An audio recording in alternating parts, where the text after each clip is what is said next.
In the previous episodes of the Diplomat Couch, we have sat down with different ambassadors representing different countries and continents, from Europe to Africa to Asia and so forth. A lot of new terms have come out of these conversations.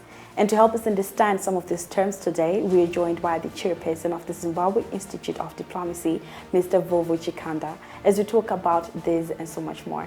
Mr. Chikanda, thank you so much for joining us today. Well, it's a pleasure. I'm happy to be here with the Diplomatic Couch. Well, let's just get straight into it. Can you please introduce yourself to us? Who are you? And just take us through your journey and history as a diplomat. Of course, my name is not Vova, but maybe Vova Chikanda. I am a protocol diplomacy, grooming, customer service, and a consultant at the Zimbabwe Institute of Diplomacy. I am, of course, founder of this project, the Zimbabwe Institute of Diplomacy.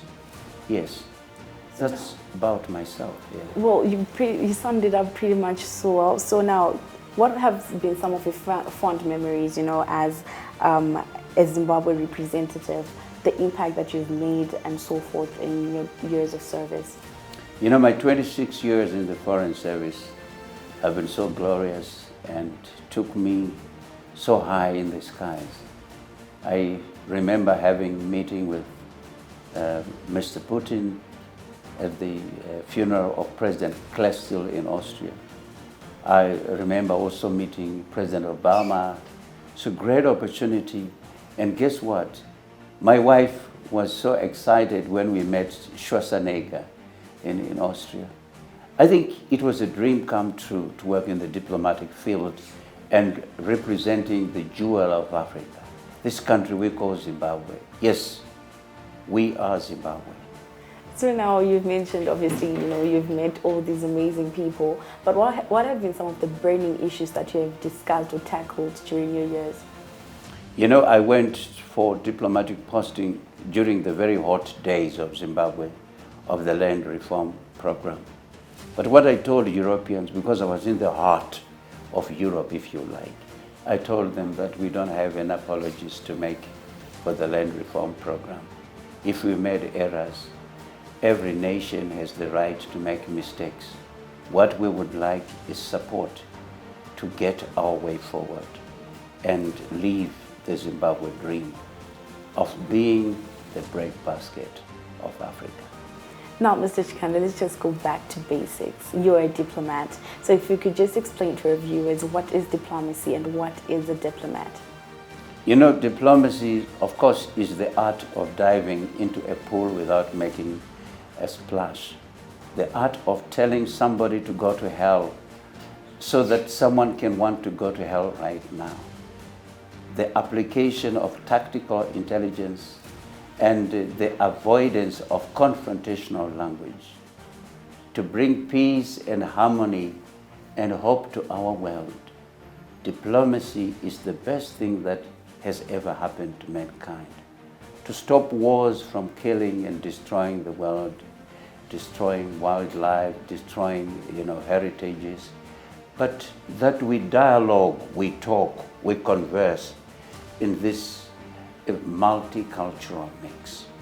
It's the best thing that has happened to us. A diplomat now. This is one of the finest trades, if you like to put it. One of the most beautiful jobs you can ever imagine. Because can you imagine representing Zimbabwe? The beautiful people of Zimbabwe, like you, girls, ladies, and everyone.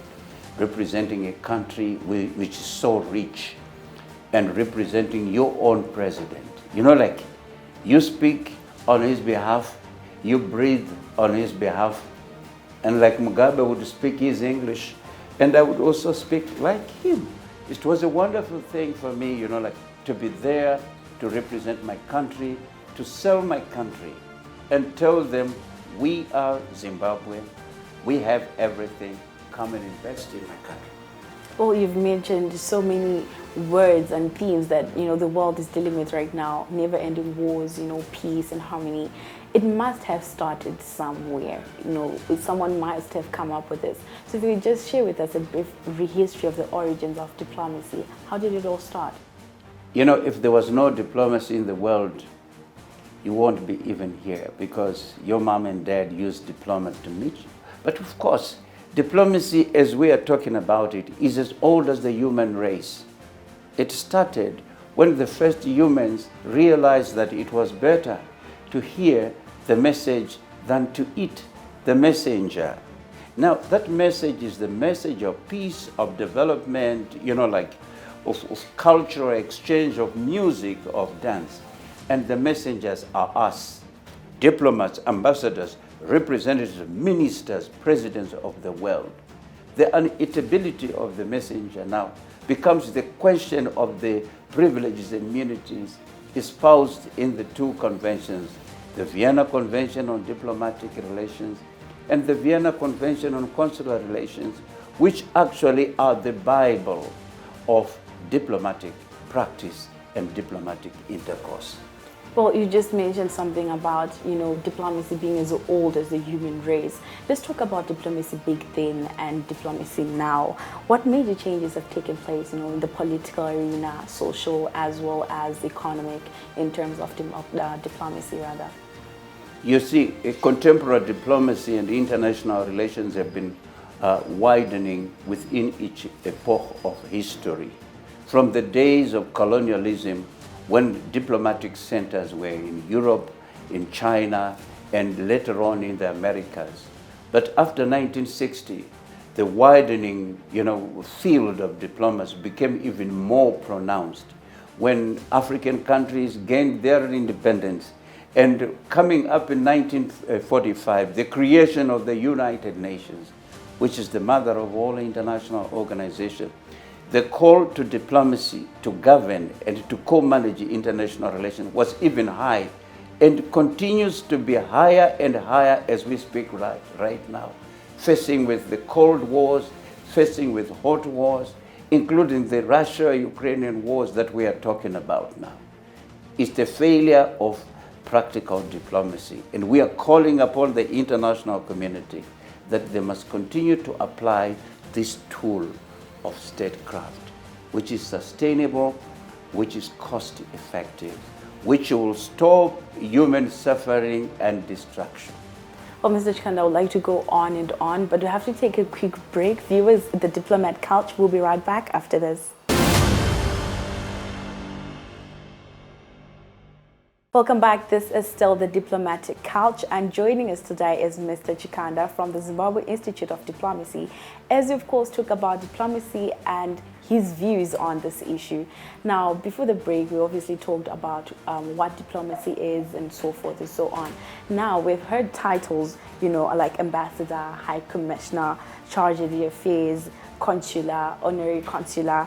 What are the major differences between all these titles?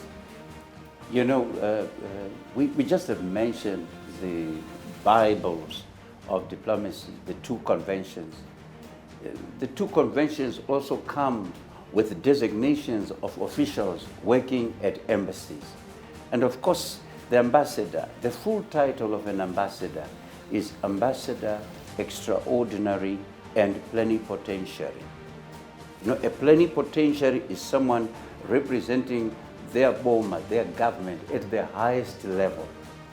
And if ministers are gathered at a conference representing states, we call them a gathering of plenipotentiaries. So the ambassador is the most senior official of that country in that country, and they present their letters of credence, if you like, or credentials to the head of state and government. In the United Kingdom, you will have to present them to King Charles III, if you like, of course, we are mourning the demise of our beloved Queen Elizabeth II, But you see, when it comes to other ranks, like, the deputy ambassador, he's also called deputy head of mission. You can also call the minister plenipotentiary. Now, the minister plenipotentiary is a political appointee. It could be sometimes a head of chancery, a person coming from the political section of a country, usually from a foreign ministry. Like I was in Vienna, I was a minister plenipotentiary. Therefore, deputy ambassador, I also doubled up as head of chancery. which means I was in charge of the political wing and quasi-consular issues. So that's another second most important, a very enjoyable, post, because you are part of the accounting team at the embassy. It is finances, it is good staff, it is administration, it is leadership. After that, you can have the chancellor, the counselor. These are officials from various departments. You can have a military, counselor. You can have an economic counselor. You can have all of them.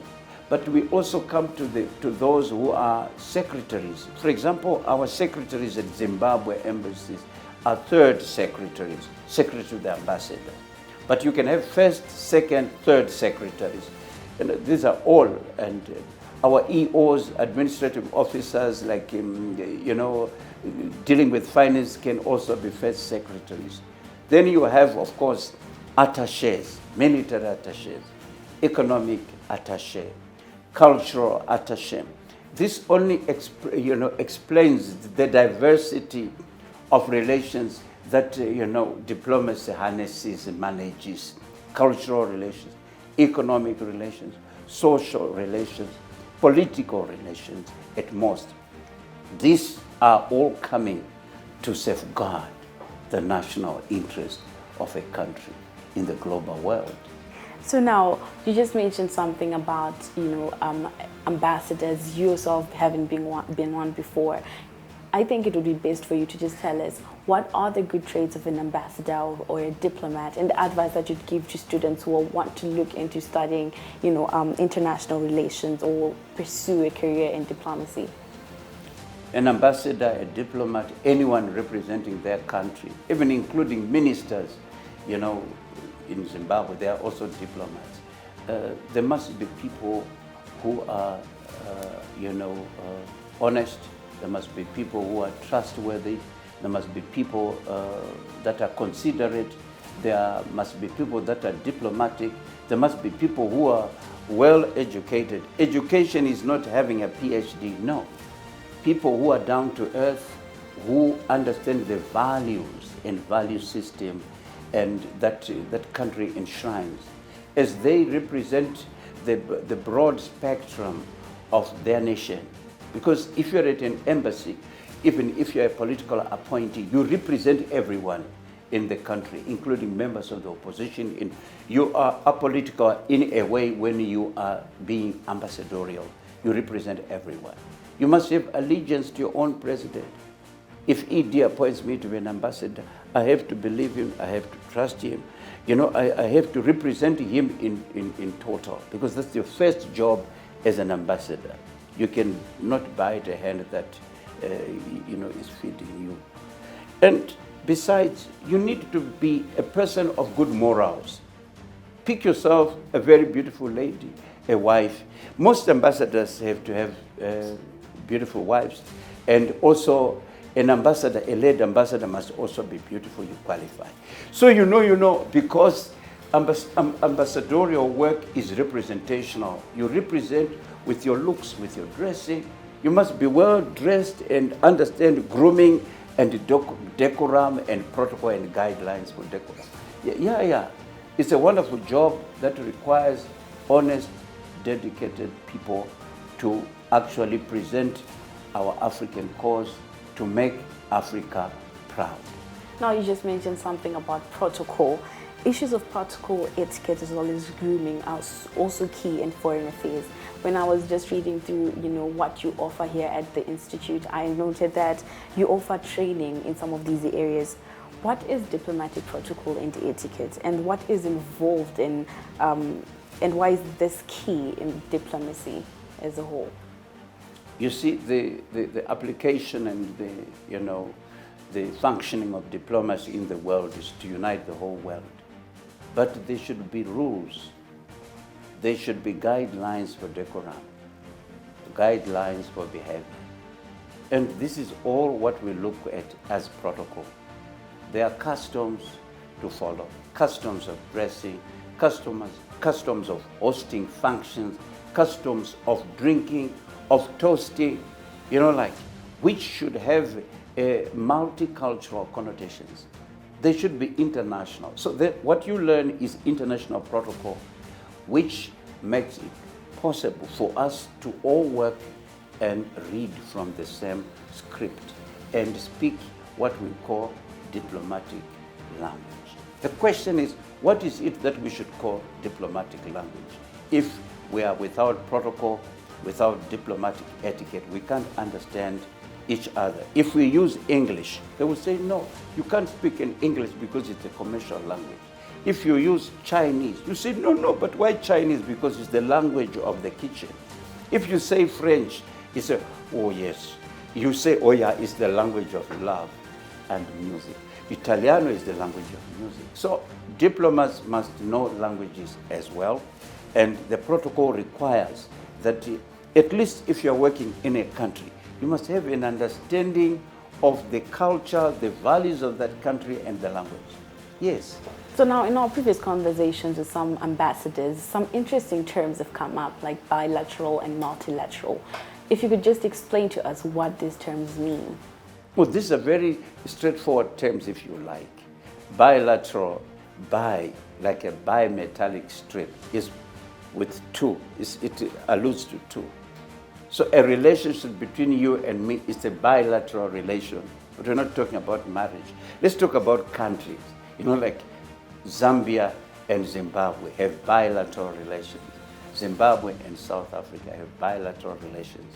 But when we are all in the group of 77 in China, when we are in an African group meeting, we are in a multilateral situation here. It's a multilateral relation. When we are at the UN, it's multilateral relations. But you see, bilateral relations are being endangered by how the world is being so globalized. We become a small village. Nations are more working together at multilateral levels. The European Union is a good example, where they've even chosen as the union to have an embassy of the European Union, a delegation, which means that they're cutting on cost and giving room to multilateralism. Bilateralism is between two countries. Multilateralism, application of international law and international relations, treaties, and so on and so forth. Yes, these are terms that you will, consume when you're studying contemporary diplomacy and international relations. Well, those are quite clear and easily understandable, Mr. Chikanda. Now, we just have to take another quick break, viewers. We'll be right back with the Diplomat Couch right after this. Welcome back. This is still the Diplomat Couch, and today we're joined by Mr. Vova Chikanda, who is the chairperson of the Zimbabwe Institute of Diplomacy. Now, as we go on with our conversation, we would like to ask you, Mr. Chikanda, we have heard of diplomatic immunity. What is that, or what's its foundation, and how is it applied? When it comes to immunities, these are quite big, the immunities here. They make diplomats get away and run away with murder, because you cannot arrest an ambassador if they've killed someone, without permission from their country. It means diplomats cannot be arrested, diplomats cannot be delayed, diplomats cannot be imprisoned, therefore. But if you want to try a diplomat in court, you must get permission from his country. His country or her country must waiver the diplomatic immunity. And none of the countries will do it. They won't waiver the immunity. Even in our cases, for many years when I was working as head of the legal department, we dealt with many such cases, which I'm not going to disclose. But the truth is, we never would waiver immunity. There was one case in which we waived immunity, but with serious repercussions here, because our courts found us wanting that you cannot surrender your own diplomat to a foreign. Then, of course, yes. I think this all comes down to when you talked about a diplomat, having some sort of grooming and etiquette, because at the end of the day, you want to avoid such issues and scenarios where you end up in courts and so forth, is it not? It doesn't mean that if a diplomat is immune from local jurisdiction, if that they have privileged immunities, they must flout the local laws. The convention is so clear that every diplomat must respect the laws of that country. So there must be people who are dignified, people who are trustworthy, trusted.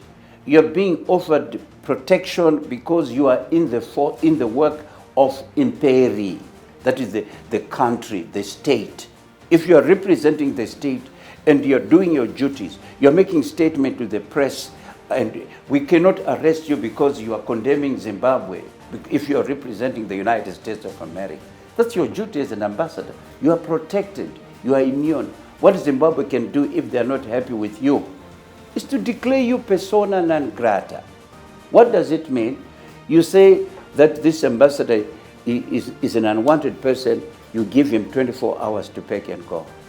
We have had such cases with some of our diplomats. We have had such cases here with I think the Libyan ambassador. I think Mugabe declared him persona non grata. And here he was given 24 hours to leave the country. It's inconsequential for us to want to arrest a diplomat. We'll be violating international law and the very essence of the uneatability of the messenger.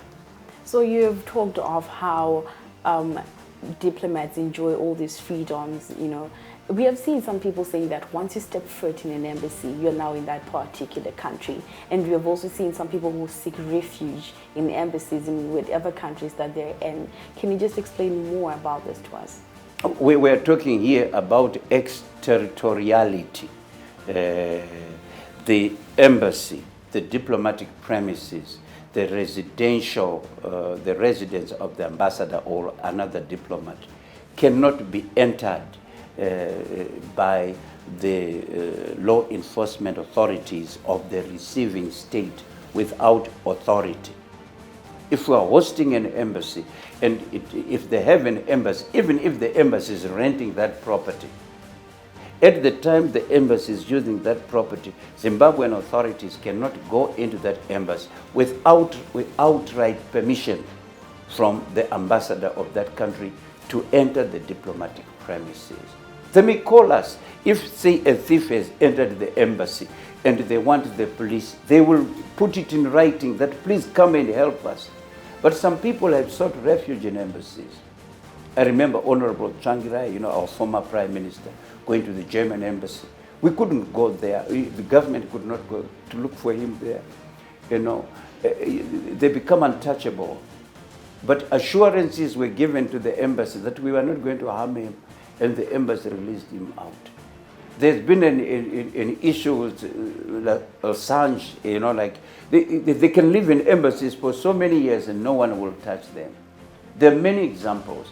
This is all in the province of diplomatic protection. So what the purpose of privileges and immunities is to allow a representative of a state to work without any fear, without any favor, to have authority to represent a state, to represent their president and their government. And now, as the UN celebrates, obviously, its 77th year after its formation, can you just expand on its role in international relations as well as diplomacy? The best thing that has happened to mankind is the United Nations. With its multi-functions and its specialized agencies, it has changed the face of the world. We celebrate 77 years with a high esteem, because without the UN, there could have already been a Third World War. We had the League of Nations that was formed after the First World War. The League of Nations failed to prevent another war. Then we had the Second World War. But this time, maybe we got the formula to have the UN. We do not have the Second World War yet, the Third World War yet. And we are hoping that the UN will rise to the occasion to stop the fighting in Ukraine and avoid a Third World War. I like how you put that, because that was going to be my next question. You know, you just answered it by just saying the UN will help stop the war and obviously prevent a third world war. Now, as we just conclude here today, can you just give us your parting words? When you start diplomacy, you become better. When you start protocol, because what are humans without diplomacy, without protocol? We become mere reasoning savages. Our institution wants to help Africa develop soft skills in diplomacy, in professional grooming, in customer service. This is the only way to guarantee our future as Africa. We are Africa, we are the world. Thank you so much, Mr. Vova Chikanda, for joining us today. You're most welcome. That was Mr. Vova Chikanda, who is the chairperson of the Zimbabwe Institute of Diplomacy, who was joining us today on the Diplomat Couch. Great viewing.